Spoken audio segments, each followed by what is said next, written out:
Today, we celebrate not only the completion of 6 months rigorous training of Class Balagsik, but also the beginning of their noble journey in service to our communities and our nation.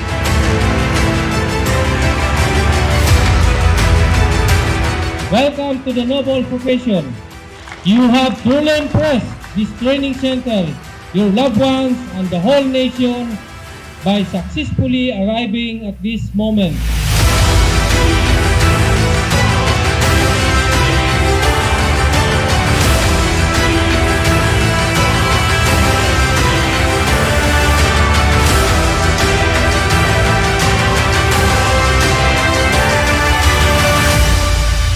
It is with great pride and honor that I welcome you all to this momentous occasion.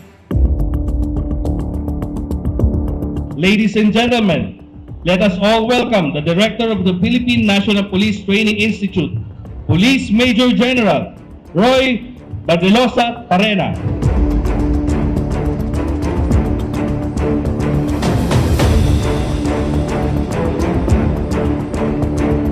From this point forward until the day you retire, you will be in the public eye.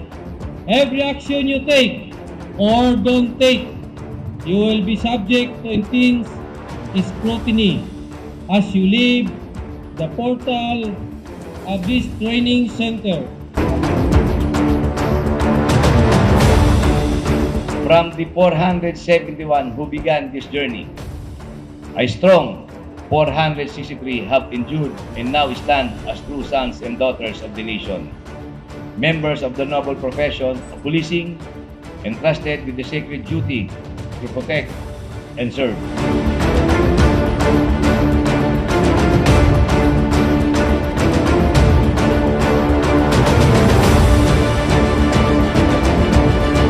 Serve with pride, protect with courage, and lead with integrity. The future of public safety is now in your hands.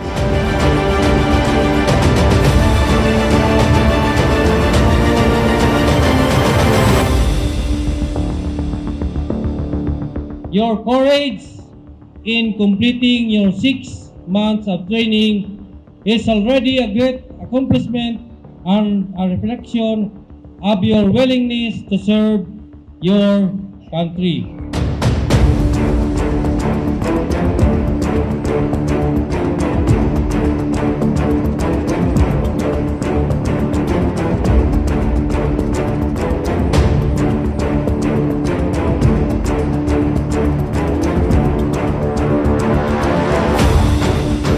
In my capacity as the Chief Academic Section, I am honored to present to you the candidates for graduation.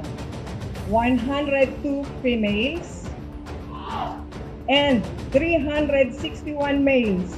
A total of 463 police trainees, having satisfactorily completed the program of instruction of public safety basic recruit course conducted from December 26, 2025 to June 23, 2026 with a total credit of 960 hours for declaration.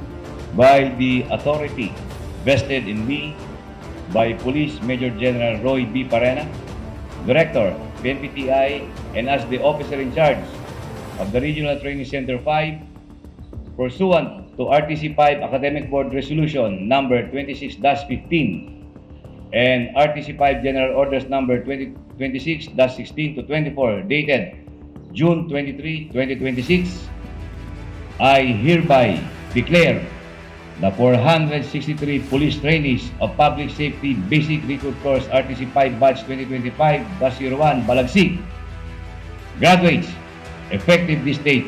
Congratulations.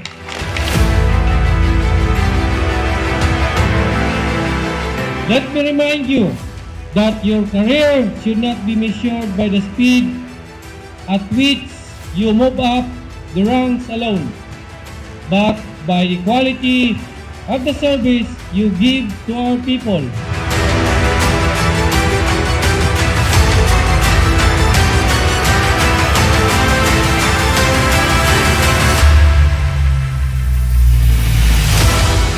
country will not ask you to be perfect, but it asks you to be loyal and faithful to the oath you have sworn, and to show up when this country needs your services.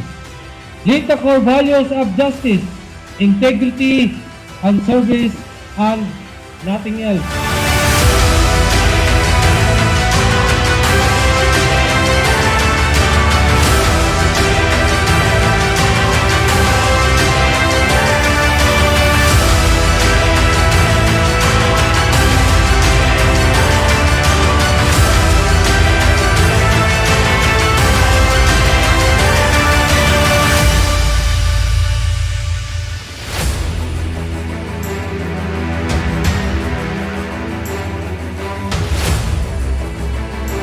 To the families and loved ones, thank you for your unwavering support.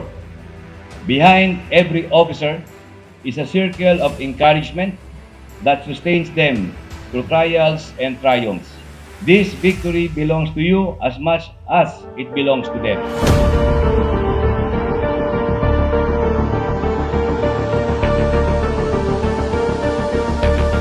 To the class Balagsik, grow while you are here. If you are given the chance to undertake schooling, take every opportunity because it will strengthen your competence and build your character. And when you have both competence and character, your commitment to duty will always guide you.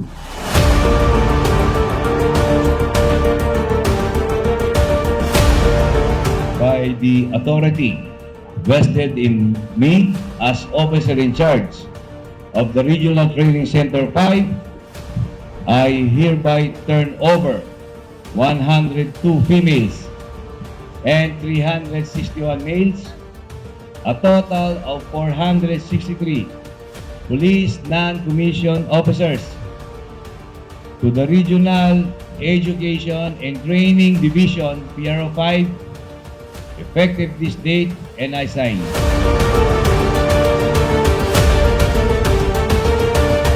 By authority vested in me as the Chief of Regional Education and Training Division, PRO 5, I hereby accept and subsequently turn over the 463 police non-commissioned officers to the Regional Personnel and Records Management Division, effective this date, and I sign.